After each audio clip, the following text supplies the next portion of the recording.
26वीं तरमीम के rule back का इख्तियार सिर्फ पार्लियामान को है। कोई और इदारा आइन को ख़त्म करेगा तो ना हम मानेंगे ना कोई और। बिलावल भुट्टो जरदारी का दो टोक ऐलान। पार्लियामेंट हाउस आमद पर मीडिया से गुफ्तगू में कहा, सुप्रीम कोर्ट में जब कोई जज ओहदे पर आता है तो दीगर बरादर जजों को आसानियां पैदा करना चाहिए, मुश्किलात नहीं। अमरीकी सदर डोनाल्ड ट्रंप की हल्फ बर्दारी में शिरकत की खबर मीडिया ने दी थी, इसलिए मीडिया से ही पूछा जाए। नाश्ते के लिए अमेरिका जरूर जाऊंगा। सहाफियों ने सवाल किया, शहबाज शरीफ 5 साल वजीर आजम रह पाएंगे? बिलावल ने जवाब दिया, इंशाल्लाह, लेकिन हम विफाकी काबीना का हिस्सा नहीं बन रहे।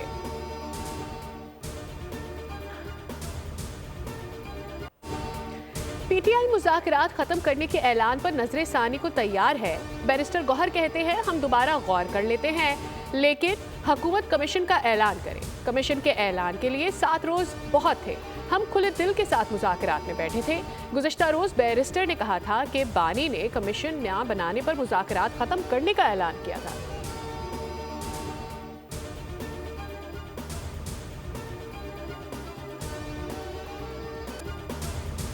मुज़ाकरात है या बच्चों का खेल? सड़क पर खड़े होकर कह दिया कि मुज़ाकरात नहीं होंगे, फिर कह रहे हैं मुज़ाकरात करने हैं। ये मजाक थोड़ी है। सेनेटर इरफान सिद्दीकी की पीटीआई पर तनकीद। बोले, पीटीआई के लिए कोई और दरवाज़ा या रोशनदान नहीं, जेल का फाटक खुलता है, एक साहब ऐलान कर देते हैं। भाग दौड़ एक फर्द के हाथ है जिसे मुज़ाकरात का सलीका नहीं। अगर मगर से निकलें, 28 तारीख को हमारे साथ बैठे।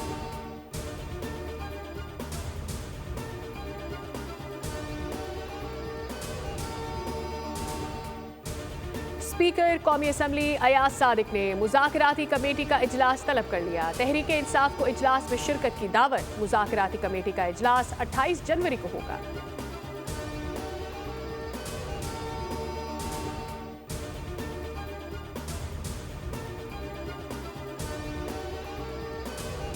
पीटीआई के जुनेद अकबर को चेयरमैन पब्लिक अकाउंट्स कमेटी मुंतखब कर लिया गया। मुस्लिम लीग नून के चीफ व्हिप तारिक फजल चौधरी, सेनेटर अफनानुल्लाह, राना कासिम नून और वजी कमर सरदार यूसुफ जुनेद अनवार की जानिब से जुनेद अकबर की हिमायत। तारिक फजल बोले, हुकूमत का फैसला था पीएसी की चेयरमैनशिप अपोजिशन को दी जाए। पीटीआई ने उमर अयूब, जुनेद अकबर, आमिर डोगर समेत 4 नाम भेजे थे। कमेटी अरकान की जुनेद अकबर को चेयरमैन मुंतखब होने पर मुबारकबाद।